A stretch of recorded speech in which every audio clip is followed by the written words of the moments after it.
Varicose veins కి సరైన చికిత్స కోసం సంప్రదించండి ఎవిస్ హాస్పిటల్. నమస్తే రమగారు. నమస్తే జయ. రమగారు, శివపార్వతుల కళ్యాణం చాలా సందర్భాలు మనం మాట్లాడుకున్నాము, కానీ కార్తీక మాసం కదా, ఇంకొకసారి చెప్పుకుందాం. గిరిజా కళ్యాణం ఎంత విశేషమైందో కథ. మొట్టమొదట మన దక్ష ప్రజాపతి తన కూతురైన సతీదేవిని పరమేశ్వరుడికి ఇచ్చి వివాహం చేశాడు. దక్ష ప్రజాపతికి ఎంతమందో సంతానం. ప్రజాపతి అంటే ఈయన అందరినీ పుట్టించాడు. 27 మంది కన్యకల్ని చంద్రుడికి ఇచ్చాడు. చంద్రుడు శివుడు తోడల్లుళ్ళు. విశేషమైన కథ కదా. అయితే ఈ అపురూప సౌందర్యవతి అయిన సతీదేవి పుట్టిన దగ్గర నుంచి పరమేశ్వర అనుగ్రహం కోసమే తపస్సు చేసేది. పరమేశ్వరుణ్ణే ప్రార్థించేది ఆవిడ. ఆయన్నే పూజించేది, ఆయనే తలుచుకునేది. ఆమెని పరమేశ్వరుడికి అర్పించాడు. అర్పిస్తే సరే, ఇది విశేషంగా జరిగింది. ఒకసారి ఏదో యజ్ఞం అప్పుడు దక్ష ప్రజాపతి వస్తే అందరూ లేచి నిలబడ్డారు. పరమేశ్వరుడు లేవలేదు. ఆయన గౌరవించారు అందరూ. పరమేశ్వరుడు లేవకపోతే ఈయన కోపం వచ్చింది ప్రజాపతికి. నేను ప్రజాపతిని కదా, ఈ పుట్టిన మహాద్భుత దేవతలందరికీ భార్యల్ని కన్నది నేను. మామగారిని చూసి లేవడు. అగ్రతాంబూలం ఇవ్వవలసిన వాడు కదా. మామంటే పితృపంచకంలో ఒకడు. పరమేశ్వరుడికి పితరుడు లేడు, స్వయంభువు ఆయన. నేను పిల్లనిచ్చిన మామని, అంటే నేను తండ్రిని, నన్ను గౌరవించాలి. ఆయన అక్కడ ఆ యజ్ఞానికి భర్తగా ఉన్నాడు పరమేశ్వరుడు. యజ్ఞభర్త ఇంకొకరికి నమస్కారం చేయడు, ఆ మొత్తం యజ్ఞానికి ఆయనే భర్త. అందుకని ఆయన లేవల, సభా మర్యాద పాటించలేదు. అల్లుడే గౌరవం ఇవ్వకపోతే వీళ్ళందరూ ఎట గౌరవం ఇస్తారు నాకు అని ఒక రకంగా మండిపోయింది ప్రజాపతికి. దక్ష ప్రజాపతి క్రోధితుడయ్యాడు. ఆయన క్రోధం ఎలాంటిదంటే, దాంతో ఆయన ఏం చేస్తున్నాడో ఆయనకి తెలియదు. ఒళ్ళు తెలియని తన వస్తుందన్నమాట. ఇక్కడేమో కోపం వచ్చింది శివుడి మీద. ఈ చంద్రుడికి 27 మంది కన్యకల్ని ఇచ్చాడు కదా, తారలు అందరినీ ఇచ్చాడు. ఒకడికే ఇచ్చి వివాహం చేశాడు. వాళ్ళల్లో ఆయన కొంచెం రోహిణి అంటే ఎక్కువ ఇష్టం ఆ చంద్రుడికి. అలా ఉంటుంది. మనం రాజుల గాథలో కూడా చెప్పుకున్నాం. ఒక అమ్మాయి ఏదో చాలా అనురూపంగా, చాలా అనుకూలంగా, అత్యంత ప్రియతమంగా ఉండేవాళ్ళు ఉండొచ్చు. ఆయన రోహిణి పట్ల ఎక్కువ కలిసి ఉంటున్నాడని మిగిలిన వాళ్ళంతా తండ్రి దగ్గరికి వెళ్ళి చెప్పారు. ఆయన రోహిణితోటే బాగా ఉంటున్నాడు నాన్న, బాగా అంత బాగా ఉండట్లేదంటే ఆయన అల్లుడిని శపించాడు. క్షయవ్యాధి వస్తుంది నీకు, క్షీణించిపోతావని. చంద్రుడికి హెచ్చుతగ్గులు ఉన్నాయి కదా, అవి ఆయన వల్లే వచ్చాయంటారు. క్షయవ్యాధితో క్షీణించిపోయిన చంద్రుడు పరమేశ్వర అనుగ్రహం వల్ల మళ్ళీ ఆ వ్యాధిని పోగొట్టుకున్నాడు. నిజానికి రోహిణి నక్షత్రం మీద కోపంతో మిగిలిన వాళ్ళు చెప్పారు, కానీ చంద్రుడు చిత్తా నక్షత్రంతో చాలా బాగుంటాడు. చిత్రాచంద్రమసోరివ అన్నాడు కాళిదాసు. రాజుగారు భార్య ఎలా ఉన్నారంటే చిత్తా నక్షత్రంతో కూడి ఉన్నప్పుడు వాళ్ళిద్దరూ ఎలా మెరిసిపోతారట. చిత్తా నక్షత్రం వస్తే పక్కకి చంద్రుడు మెరుస్తాడు, చిత్తా మెరుస్తుంది. అలా ఉన్నారని చెప్తారు. అంత ప్రత్యేకమైన వాళ్ళిద్దరూ. రోహిణి చంద్రులు అలా అత్యంత ప్రేమగా ఉండేవాళ్ళు అన్నమాట.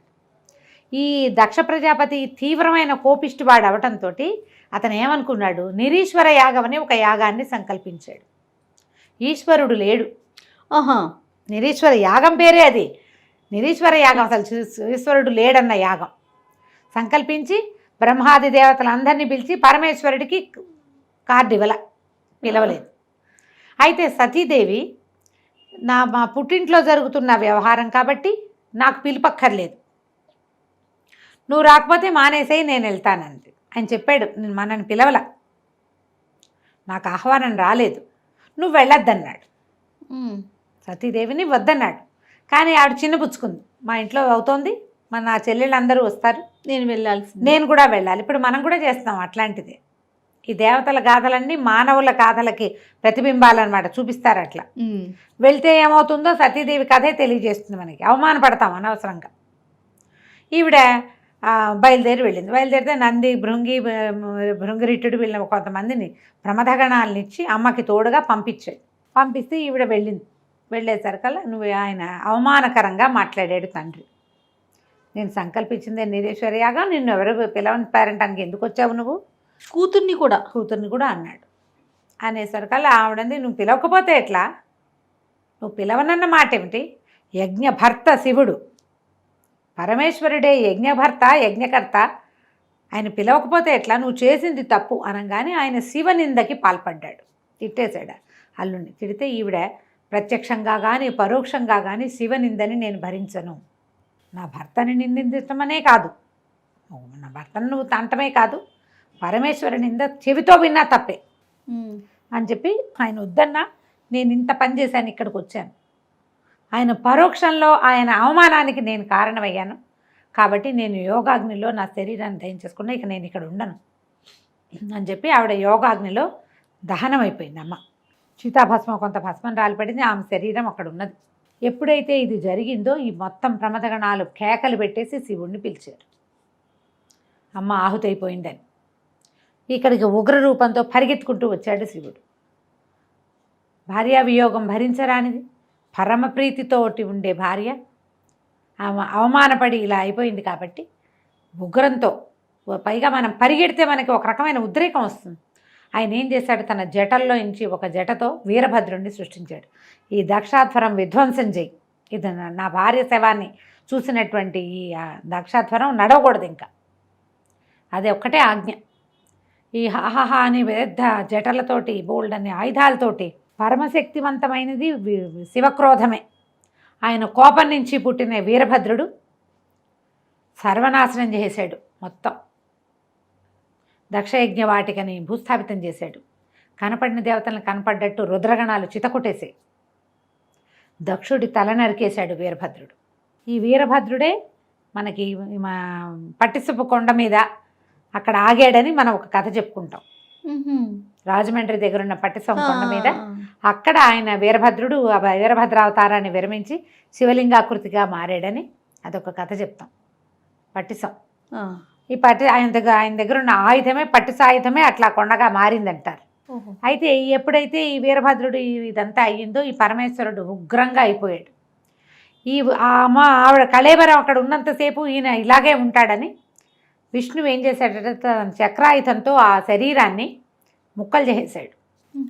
భుజ మీద వేసుకున్నాడట కళేబరాన్ని, కాలిపోయి ఉన్నదాన్ని వేసుకుని ఆయన నాట్యం చేస్తున్నాడు పరమేశ్వరుడు ఉగ్రంగా. అంటే అటు కదులుతున్నాడు అనమాట ఆయన. ఆ కదులుతున్నప్పుడుగా ఆయన ఒంటి మీద ఉన్న, ఆయన భుజాల మీద ఉన్న ఈ శవాన్ని, ఈ కళేబరాన్ని ముక్కలు చేసేస్తే 18 ముక్కలుగా మారి భూమి మీద పడిపోయినాయి 18 చోట్ల. 52 చోట్ల పడ్డాయి అంటారు, చిన్న చిన్న ఆభరణాలు అవన్నీ కూడా. అయితే ఎప్పుడైతే ఈ కళేబరం తన మీద నుంచి వెళ్ళిపోయిందో అవతలకి, అతి ఉగ్రంగా ఉన్న పరమేశ్వరుడు కొంత శాంతపడ్డాడు. దేవగణాలందరూ ప్రార్థించి పరిపరి విధాల ఈయన్ని హిమాలయాల వైపుకి నడిపించుకుపోయారు. ఈయన కైలాసం కూడా హిమోత్పర్వత ప్రాంతంలోనే ఉంది. కైలాసానికి వెళ్ళకుండా విరాగిగా అయిపోయి ఆయన హిమాలయాల్లోకి వెళ్ళిపోయాడు. ఈ అటు ఇటు పారిపోయి కకావికలుగా అయిపోయినటువంటి దేవతలందరూ మళ్ళీ వచ్చి, బ్రహ్మదేవుడు వచ్చి ఈ మెడ నరికి ఉన్న దక్షుడికి గొర్రెతల అతికించి ఆయనతోటి ఈశ్వరుణ్ణి సంకల్పించి యజ్ఞం పూర్తి చేయించారు. దక్షయజ్ఞవాటిక, దక్షవాటికే అంటే సర్వనాశనం అయిపోయిన దాన్ని దక్షవాటికలాగా తయారైంది అంటారు మన వాళ్ళు. ఈ సర్వనాశనాన్ని పూర్తి చేశారు. మరి యజ్ఞం పూర్తి చేయాలి, ఇది లోక సంక్షేమం కోసం చేసేవి కదా. యజ్ఞం అనగానే లోకక్షేమం కోసం మొత్తాన్ని పూర్తి చేశారు. ఈ హిమాలయాల్లోకి వెళ్ళిపోయి ఉండిపోయాడు శివుడు. ఆయన ఎప్పుడు పుట్టాడో, ఇది ఎప్పుడు జరిగిందో. అయితే ఈ మరణించి ప్రాణత్యాగం చేసిన సతీదేవి మరలా జన్మించింది. ఈసారి ఆవిడ ఎక్కడ పుట్టింది? దక్ష ప్రజాపతి నుంచి హిమోత్పర్వత ప్రాంతంలో హిమవంతుడు పరమభక్తిపరుడు, పరమసాత్వికుడు. ఆయన లాంటి సాత్వికమైన కొండ ఇంకొకటి లేదట. ఆయనకి మేనాదేవి అని భార్య ఉంది.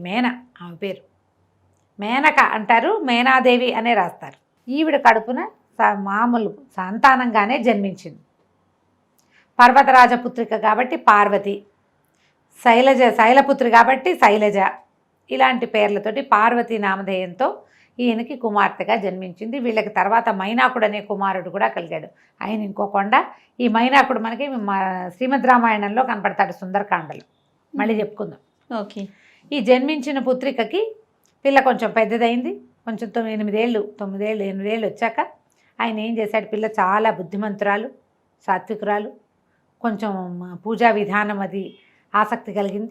అయితే ఈయన పరమేశ్వరుడు తన పర్వత సానువుల్లో ఒక చోట తపస్సు చేసుకున్నాడు. పిల్లకి అంత వ్యక్తత వచ్చింది, ఊహ పద్ధతి అన్నీ తెలిసాక పరమేశ్వరుడి సేవకి నియోగించాడు హిమవంతుడు ఈ పార్వతిని. మరి భగవంతుడు ఇక్కడ ఉన్నాడు, ఆయన సేవించాలి కదా. పిల్ల రోజు వెళ్ళేది పరంజ్యోతిగా కనపడుతున్న ఆయన స్వరూపం పట్ల ప్రేమ పెంచుకుంది ఈ చిన్నపిల్ల. ఆయన చూస్తూ ఉంటే మనకు ఆసక్తి కలుగుతుంది కదా. అయితే ఇంతలో ఏమైంది, అప్పట్లో తారకాసురుడు అని ఒక రాక్షసుడు. ఆ తారకాసురుడికి పరమేశ్వర భక్తి విపరీతంగా ఉంది. వాడు ఏం చేశాడు, పరమేశ్వరుడి కోసం తపస్సు చేసి ఈశ్వరుణ్ణి స్వాధీనం చేసుకుని నువ్వు నాతో ఉండు అని అడిగితే ఆయన తన ఆత్మలింగాన్ని ఇతనికి ఇచ్చారు, తారకుడికి. ఇస్తే ఆ తారకుడు ఆ లింగాన్ని తన మెడలో ధరించాడు. ఎప్పుడైతే ఈ అమృతలింగం అతని దగ్గర చేరిందో ఇక వాడి శక్తికి పట్టపగ్గాలే పని. శివుడు ఆయన తపస్సులో ఆయన ఉన్నాడు, ఆయనకి వీడితో సంబంధం లేదు. తారకాసురుడికి ఏం చేస్తే అనిపించింది, పరమేశ్వరుడు ముక్తిప్రదాత, మనకు ఆరాధ్య దైవం. కానీ మహావిష్ణువు అలా లేడు, అతను రాక్షసాంతకుడైన హరి, ఆ రాక్షసాంతకుడు. కాబట్టి తమ జాతిని అంతం చేస్తున్న విష్ణువుని పట్టి పల్లార్చాలని పుట్టింది తారకాసురుడికి. విష్ణువుని ఎంతసేపు కొలిచే వాళ్ళు ఎవరు, దేవతలు. ముందు దేవతల సంగతి చూద్దామని దేవతల పీఠం అనడానికి ఆయన బయలుదేరాడు ఈ తారకాసురుడు. అయితే ఈ తారకాసురుడికి ఎవరి వల్ల ఇది ఉంది, మరణం ఉంది అంటే వాడు ఎవ్వరి వల్ల మరణం లేకుండా ఒక వరాన్ని పొందాడు బ్రహ్మ దగ్గర. కానీ మరణం తథ్యం కాబట్టి ఒక వేరే వరాంతరాన్ని ఇంకోటి అని కోరుకోమంటే సరే శివ సంతానంతో నాకు మరణం, పరమేశ్వరుడి సంతానంతో నాకు మరణం తప్పిస్తే ఇంకెవ్వరి వల్ల మరణం లేకుండా వరం పొందాడు వాడు. పరమేశ్వరుడు ఎప్పుడు విరాగిగా ఉన్నాడు, ఆయనకి సంతానం లేదు. ముందు సతీదేవి ఉండగాను లేదు, ఆవిడ వెళ్ళిపోయి ఎంతకాలం అయిందో ఇప్పుడు కూడా లేదు, ఆయన విరాగి అయిపోయాడు. ఆయన మళ్ళీ సంసారంలోకి దిగి సంతానాన్ని కంటాడన్న ఆశ అయితే లేదు. ఇక ఎవరి వల్ల చావు లేని ఈ తారకాసురుడు విజృంభించాడు. ఇప్పుడు తారకాసుర సంహారం ఎలా జరుగుతుంది అనేది వీళ్ళంతా ఆలోచించి విష్ణువుని ముందు పిలిచారట, బాబు ఈయన సంగతి చూడాయన అని. విష్ణువు యుద్ధానికి వచ్చి కూడా వీడిని నేను చంపలేను, ప్రచండమైన రుద్ర తేజస్సుతోటి ఉన్నాడు వీడు. ఇప్పుడు వీడి మీద బాణం వేస్తే శివుడి మీద వేసినట్టే. శివుడు వీడితో ఉన్నంతకాలం నేనేం చేయలేను, శివుడిని దూరం చేయాలి ఒకటి. రెండోది వీడి వరం, బ్రహ్మదేవుడు ఇచ్చిన వరం ఏంటి, శివ సంతానమే ఇతన్ని చంపగలదు, శివతేజం మాత్రమే చంపుతుంది. శివతేజము అంటే ఆయన వల్ల పుట్టిన సంతానం. దానికోసం ఏదైనా ప్రయత్నం చేసుకుంటారా బాబు, వాడి దారిని వాడిని వదిలేయండి అని ఈయన దారిని నేను వైకుంఠానికి వెళ్ళిపోయాడు. ఇక దేవతలు చేతులు pisకుంటూ ఆలోచించుకున్నారు ఏం చేయాలి, ఎట్లా పరమేశ్వరుని ఇందులోకి దింపాలి. ఈ సందట్లో వాళ్ళకి ఏం తెలిసింది, పర్వతరాజపుత్రిక అయిన పార్వతి నిత్యము సేవిస్తుంది. ఈ పార్వతి ఎవరు అనగానే ఆమెను చూసేసరికి ఆమెలో ఉమా చైతన్యం కనపడుతోంది, భగవత్ చైతన్యం. పాపగా లేదని, చిన్నపిల్ల కాదు, ఏదో ఉన్నది ఈమెలో. అప్పుడు మళ్ళీ పరిగెత్తారు బ్రహ్మదేవుడి దగ్గరికి. ఆ అమ్మాయిని చూస్తే మనకు సతీదేవిని చూసినట్టు అనిపిస్తుంది.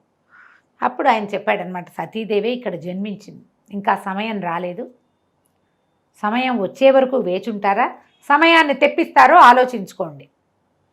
దేవతలు బాగా ఆలోచించి మన్మథుడిని పిలిచి, ఓ నాయనా నువ్వు వచ్చి ఈ పరమేశ్వరుడి తపస్సు భగ్నం చేయి, ఆయన నిరంతరము తపస్సులోనే ఉంటున్నాడు. కళ్ళు తెరిచి చూస్తే ఈ ఉమా చైతన్యం కనపడుతున్న, ఈ శక్తి చైతన్యం కనపడుతున్న ఈ అమ్మాయిని కనుక ఆయన చూస్తే ఆయన ఆకర్షితుడవుతాడు. చూడటల్లా అసలు ఆయన కళ్ళు మూసుకునే ఉంటాడు. పిల్ల వస్తుంది, పువ్వులు దండేస్తుంది, పువ్వులు పెడుతుంది, పళ్ళు పెడుతుంది, ఆ పిల్ల అక్కడే పరిచర్య చేస్తూ అవి ఇవి సవరిస్తూ తుడుస్తూ ఉంటుంది. ఆయన కళ్ళు తెరిచి చూడ్డు. ఆ అమ్మాయి వెళ్ళిపోతుంది, ఈయన లేచి తన వ్యవహారం చూసుకుని మళ్ళీ కూర్చుంటాడు. మళ్ళీ సాయంత్రం వస్తుంది, మళ్ళీ ఈయన కూర్చుంటాడు. పరమేశ్వరుడు కళ్ళు తెరిచి చూడాలి, అది అక్కడ మన పార్వతీదేవి అక్కడ ఉన్నప్పుడే జరగాలి. ఆయన కళ్ళు తెరిపించు అనగానే వచ్చాడు. ఈ హిమాలయాల్లో పువ్వులు అవి పూసే చెట్లు ఎక్కడో ఉంటాయి. పరమేశ్వరుడు ఉన్న చోట మంచు తప్పిస్తే ఏమీ లేదు. ఈ మన్మథుడు వచ్చేసరికి అతను ఎక్కడికి వస్తే అక్కడ వసంతం వస్తుంది. వసంతుడు ఆయన వెనకాలే ఉంటాడు, ఆయనతో పాటే ఉంటాడు. ఈయన చిలుక ఆయుధం మీద వస్తాడు, చిలుక రథం మీద వస్తాడు. భార్య భర్త ఇద్దరు ఉత్సాహంగా వచ్చారు. వసంతుడు వచ్చాడు, మొత్తం చుట్టుపక్కల ఉన్న మొక్కలన్నీ చిగురు చేసినాయి, బాగా కళకళలాడుతుంది, చల్లని గాలి, సుగంధభరితమైన గాలి వస్తుంది. ఈ అమ్మాయి పార్వతీదేవి పరిచర్య చేస్తుండగా మన్మథుడు ఒక చెట్టు చాటున దాగి, పెద్ద దాగల కొంచెం అటు ఇటుగా నుంచుని పరమేశ్వరుడికి బాణం వేసుకుంటాడు. ఈ బాణాలు ఏం వేస్తాడు మన్మథుడికి, పంచబాణుడు అంటారు. 5 బాణాలు ఉన్నాయి. ఈ 5 పువ్వుల బాణాలే, కేవలం మనసుని చంచలం చేస్తాయి అంతే. అవి ఏ వస్తువును చూస్తే దానికి ఆకర్షితులయ్యేగా చేస్తాయి. అశోకము, అరవిందము, నీలోత్పలము, మామిడి పువ్వు, చూతము, నవమల్లిక ఈ 5 ఆయన ఆయుధాలు. ఓహో. ఈ 5 బాణాలు. ఈ బాణం పువ్వు వేస్తే దెబ్బ తగులుతుందా? పువ్వులతో కొడితే దెబ్బలు తగలవు. అది ఎక్కడ తగలాలో అక్కడ తగులుతుంది. మనసు కిటికీలు తెరుచుకుంటాయన్నమాట. ఈ బాణాలు వేసేసాడు టపాటపా ఒకదాని వెనకాల ఒకటి. బాణం తగిలేసరికి ఆయనకి స్పృహ వచ్చింది. కళ్ళు తెరిచి చూసరికి అమ్మాయి కనపడింది. కానీ ఆయనకి వెంటనే ఏం తెలిసింది, వీడెవడో నన్ను కొట్టాడు. ఓహో. ఈ కొట్టిన వాడెవడని అటు చూశాడు. చూసేసరికల్లా కనిపించాడు మన్మధుడు చక్కగా బాణాలు ధరించి అందంగా అలంకరించుకొని రతి సహాయుడుగా. పక్కనే భార్య ఉంది, చిలుక వాహనం కనపడుతోంది. మొత్తం వాతావరణం అంతా అదే మెరిసిపోతూ పువ్వులతోటి గుమగుమలాడిపోతుంది. కోపం, వీడికి ఇంత సాహసం నన్ను కొడతాడా వీడు అన్న ఒక్క భావం లోపల వచ్చేసరికల్లా ఆయన మూడో కన్ను తెరుచుకుంది. మామూలు నేత్రాల్లోంచి అగ్ని వర్షించడు, తృతీయ నేత్రం నుంచి అగ్ని, అది అగ్నినేత్రం, మూడో నేత్రం. ఎప్పుడైతే ఈ కన్ను తెరుచుకుందో కంట్లో నుంచి ఇట్లా మంట వచ్చేసింది. ఆ రావటం ఆ మూడో కంటి మంటకి ఈ మన్మధుడు భగ భగ భగ మండిపోయాడు. హర శివ శివ అన్నాడు. శివ లేదు, హర లేదు, దగ్ధమైపోయాడు. బెదిరిపోయింది ఈవిడ పార్వతీదేవి. పరమ దుఃఖంతో పరిగెత్తేసింది. అమ్మాయికి అర్థమైంది ఏం జరిగింది. చెలికత్తెలు అందరూ పరుగులు పెట్టారు, తెలుసుకున్నారు. ఎప్పుడైతే ఈ కంటి మంటతోటి ఆ మన్మధుడిని కాల్చేశాడో పరమేశ్వరుడు రిగ్గున లేచి వెళ్ళిపోయాడు అక్కడి నుంచి. ఆయన వెళ్ళిపోయాడు. ఈవిడ బిత్తరమొహంతోటి నుంచుంది పార్వతి. అవి తెలియలా, చిన్నతనం కూడా కదా, ఏం జరుగుతుందో అర్థం కాలేదు. ఆయన తన వైపు చూసింది, తెలిసింది. ఒకళ్ళొకళ్ళు చూసుకున్నారు వీళ్ళిద్దరూ. ఏం చేయాలో తెలియలేదు. దుఃఖంతో ఈవిడ ఇంటికి వచ్చింది. పరమేశ్వరుడు వెళ్ళిపోయాడు అని. ఆ వెళ్ళిపోయిన పరమేశ్వరుడు కావాలనిపించడం మొదలుపెట్టింది అమ్మాయికి. తల్లికి చెప్పింది, నేను ఇంట్లో ఉండను, పరమేశ్వరుడి కోసం నేను తపస్సు చేసుకుంటాను, నేను వెళ్ళిపోతానని. వాళ్ళమ్మ వద్దమ్మా వద్దని. అప్పుడే ఉమానామధేయం వచ్చింది ఈవిడికి. ఉమా అంటే అమ్మాయి వలదు, ఉమా అంటే అదే అర్థం. ఈవిడకి ఏమైనా సరే నేను తపస్సు చేసుకుంటానని తపస్సు కోసం హిమాలయ పర్వత ప్రాంతంలోని ఇంకొక చోటకు వెళ్ళి తపస్సు చేసుకోవటం మొదలుపెట్టింది. శివుడి కోసం. ఆ కన్ను తెరిచేసరికల్లా ఇంకా అప్పటిదాకా భక్తి ఉంది, ఇప్పుడు ప్రేమ వచ్చేసింది. ఈ బాణాలతోటి వాతావరణం అంతా మారిపోయింది. యాంబియన్స్ మారేసరికి ఐడియాలు మారిపోతాయి కదా. అదే మనం ఇప్పుడు దానికి వర్కౌట్ చేస్తున్నాం, మంచి యాంబియన్స్ ఉండాలని. ఎప్పుడుదో ఇది గుడ్ యాంబియన్స్ ఐడియాస్ని మార్చేస్తుంది. అయితే ఈ తపస్సు చేసుకోవటం మొదలుపెట్టింది. తపస్సుతోటి మొదట్లో అవి ఇవి తిని ఉండేది, క్రమంగా ఆకులు కూడా తిండ మానేసిందిట. అపర్ణ అయింది అమ్మవారు అప్పుడు. పర్ణములు కూడా లేవు. అపర్ణ అంటారా పేరు? ఆ అపర్ణ ఏమిటంటే ఇలా తపస్సి సమాధిలో ఉన్నటువంటి పార్వతీదేవి ఆకులు కూడా తినడం మానేశాక అపర్ణగా మారిపోయింది. అయితే ఈ 4 పక్కల అగ్నుల్లో మధ్యలో నిలబడి అలా శివుడి కోసమే ప్రార్థన చేస్తూ ఉండేదట. తల్లిదండ్రి చాలా గజగజలాడిపోయారు, ఏం చేయాలో తెలీదు. కానీ శివుడికి ఈ వార్త అందటం మొదలుపెట్టింది. ఈయన కళ్ళు తెరిచి చూశాడు, అమ్మాయి మీద మనసు లగ్నమైంది. ఈ అమ్మాయి ఎవరు ఏమిటి వచ్చినాయి ప్రశ్నలు. మెల్లిగా నారదుడు విష్ణువు వీళ్ళ మాటలతోటి ఆయన ఈ అమ్మాయి మీద మనసు లగ్నమైంది ఆయనకి, పార్వతీదేవి మీద. తర్వాత కొద్ది రోజులు గడిచాక ఈవిడ తపస్సు చేసుకోవటానికి ఒక కుటీరం అది నిర్మించుకుంది. ఒకళ్ళిద్దరు చిలుకత్తెలు ఉండేవాళ్ళు సహాయకులుగా. ఒకనాడు ఈవిడ ఉండగా ఇక్కడికి ఒక ఆయన వచ్చాడు. ఈ వచ్చిన వాడెవడు, ఒక ఇది మౌంజి అంటే ఏమంటారు దాన్ని, ఒక లేడి చర్మాన్ని చుట్టు చంకలో పెట్టుకుని దర్భలు కమండలాలు అవి పట్టుకుని జుట్టు ముడేసుకుని ఉన్న ఒక యువకుడు, యతి లాంటి వాడు వచ్చాడు. అపర్ణ జటిలం పేరుతోటి పుస్తకంలో ఇంటర్మీడియట్లో పాఠం కూడా ఉండేది. వచ్చి ఈవిడ అమ్మాయి నువ్వు ఎవరి కోసం తపస్సు చేస్తున్నావు ఏమిటి అని కనుక్కున్నాడు. పరమేశ్వరుడి కోసం చేస్తున్నానని చెప్పింది. చెప్పేసరికి ఆయన అన్నాడు, ఆయనది నీకు మ్యాచింగ్ ఎక్కడ కుదురుతుంది? ఆయన బూడిద పూసుకుంటాడు, శ్మశానాల్లో ఉంటాడు, రక్తమోడుతున్నటువంటి ఏనుగు చర్మం కట్టుకుంటాడు, పులులు వీటిని మన పాముల్ని ధరిస్తాడు. మీ పొద్దున నీ పెళ్ళైతే, అతనితో నీ పెళ్ళైతే నువ్వు తెల్లటి దుకులం ఒక తెల్లటి వస్త్రం కట్టుకుంటావు, బంగారపు రంగు హంసలు అంచున్న పట్టుచీర కట్టుకుంటావు, ఆయనేమో నెత్తురోడుతున్న గజాజీనం కట్టుకుంటాడు. మీ ఇద్దరికి మ్యాచింగ్ ఎట్లా కుదురుతుంది?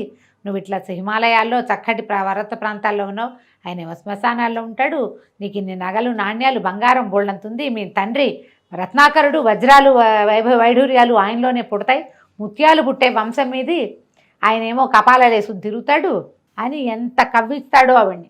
అతనితో ఇట్లా వివాహం కోసం ఏమిటి, నువ్వు వివాహం చేసుకోవాలంటే ఎంతమంది లేరు, ఈయన చేసుకోవటం ఏమిటి, అమ్మనేడు నాన్నలేడు ఎవరు లేరు ఆయనకి. దిగంబరుడు, దిక్కులే అంబరాలుగా కలిగినవాడు, ఎవరు లేరు. దిగంబరుడు అంటే వస్త్రాలు లేనివాడని కాదు, ఎల్లలు లేనివాడు. పైగా ఏమో ఆయన వెనకాల తిరిగే వాళ్ళంతా విచిత్ర వేషధారులు, ఒక నంది, ఓ భృంగి, ఓ శృంగి, వీళ్ళంతా ఏమిటో రకరకాల వాళ్ళు. వీళ్ళంతా పెళ్ళికి తరలిస్తే మీ వాళ్ళు హడిలిపోతారు అని బాగా ఎక్కిరిస్తాడు. ఎక్కిరిస్తే ఈవిడే నువ్వేం మాట్లాడినా సరే శివుడే కావాలి, శివ నింద చేయటం ఎంత తప్పు, వినడం అంత తప్పు, వెళ్ళిపో నువ్వని చెలికత్తని పిలుస్తుంది. ఈయన్ని పంపించేసేయను. ఆయన పంపించేయమంటే ఆయన లేచి నిలబడి పరమేశ్వరుడిగా ఈ అమ్మాయికి కనపడతాడు. శివ కళ్యాణం ఎంత రొమాంటిక్గా జరిగిందో చూడు. అదే కదా. కనిపించి ఆమెని ప్రాణిగ్రహణం చేస్తాడు. తర్వాత వివాహం చేసుకున్నారు వీళ్ళు. వివాహం చేసుకోవడానికి హిమవంతుడితో మాట్లాడటానికి సప్త ఋషులు వచ్చి పరమేశ్వరుడికి నీ కూతుర్నిచ్చి వివాహం చేయమని సాంగంగా అడిగి వివాహం చేశారు. ఆ వివాహానికి మొత్తం అందరూ వెళ్ళారట. 3,000,000 దేవతలు వివాహానికి వెళ్ళారు. వీరికి వివాహం జరిగిన తర్వాత ఈ వివాహానికి పెళ్లివాళ్ళు, ఆడపెళ్లి వాళ్ళంతా స్వాగతం చెప్పడానికి వస్తే ఈయన వెనకాల ఈయనేమో కపాలాలు అవి ధరించి పెద్దగా ఇంత జుట్టు జటలతోటి ఒక ముసలి ఎద్దునెక్కి మహాద్భుతమైన ఆకారంతో త్రిశూలము, మన్నిండా పాములు, ఒంటి నిండా పాములతోటి ఈ వచ్చి చుట్టూతా ఉన్న ప్రమథగణాలన్నీ ఇవన్నీ రాక్షస పిశాచగణాలు కదా.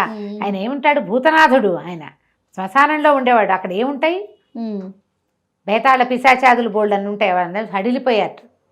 అందరూ దేవతలే అట్లా కనపడతారు. నువ్వు ఎలా చూస్తే అట్లా కనిపిస్తారు. బాబోయ్ అనుకుంటే బాబోయ్గా ఉంటుంది, పర్వాలేదు అనుకుంటే పర్వాలేదు. మేనాదేవి పరమ దుఃఖంతో అయ్యో పిల్లకి ఇలాంటి కష్టం వచ్చిందే, ఇట్లాంటి వాడికి ఇచ్చి పెళ్లి చేస్తున్నాం ఏమిటి మనం, ఈ పెళ్ళి లేకపోయినా పర్వాలేదని ఆవిడ 7 శోకాలు పెట్టి అలా జరిగిందని చెప్తారు. గోల్డంత సరదాగా పెళ్లి చేసుకున్నాడు ఆయన. పార్వతీదేవి, లక్ష్మీదేవి, సరస్వతీదేవి అందరూ వచ్చి దగ్గరుండి పరమేశ్వరుడిని పెళ్లి కొడుకుని చేసి ఆయనకి ఈవిడితోటి సతీదేవి యొక్క స్వరూపమైన ఉమాదేవితోటి వివాహం చేశారు. గిరిజా కళ్యాణం అత్యంత విశేషమైన గాథ. మనకి బ్రహ్మదేవుడి పెళ్ళి, విష్ణుమూర్తి పెళ్లిలో ఈ సరదా కనపడదు. వెంకటేశ్వర స్వామి వివాహంలో కొంచెం కనిపిస్తుంది. మళ్ళీ శ్రీకృష్ణుడు రాముల వారి వివాహాల్లో కూడా కనిపిస్తుంది. కానీ మహావిష్ణువు వివాహం సింపుల్గానే కనిపిస్తుంది. లక్ష్మీదేవి వచ్చింది, విష్ణువుని చేరుకుంది అని చెప్తారు. ఎందుకంటే విశేషమైన గాథగా కనపడదు. వివాహం అయిన తర్వాత వీరిద్దరికీ సంతానంగానే షణ్ముఖుడు జన్మించాడు. కానీ శివతేజం, శివపార్వతులు ఇద్దరు, ఆమె శక్తి, ఇతను శివుడు, వీళ్ళ వల్ల కలిగే సంతానం చాలా ప్రచండమైనది అవుతుందని పార్వతీదేవి గర్భంలో ఆ శిశువుని పడనివ్వకుండా చేశారు దేవతలు.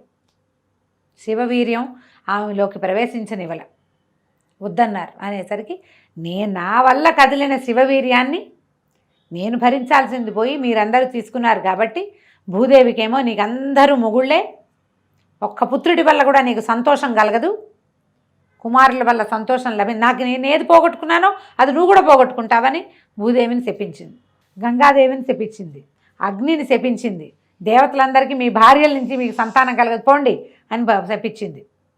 ఒకటి జరగలేదు కాబట్టి తర్వాత ఆమె వల్ల కదిలిన వీర్యాన్ని ముందు అగ్ని, తర్వాత గంగానది, భూదేవి, అగ్ని, గంగానది, తర్వాత శరవణము ఇందరూ భరించి అప్పుడు స్కందజననం జరిగింది.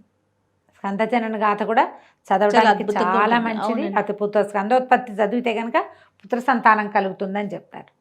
స్కందుడు జన్మించాక ఆయనని దేవతలకి దేవసేనాధిపతిగా చేశారు. అప్పుడు ఈ తారకాసుర సంహారం జరిగింది. తారకుడితో ఎన్నిసార్లు యుద్ధం చేసినా తారకుడు చావల.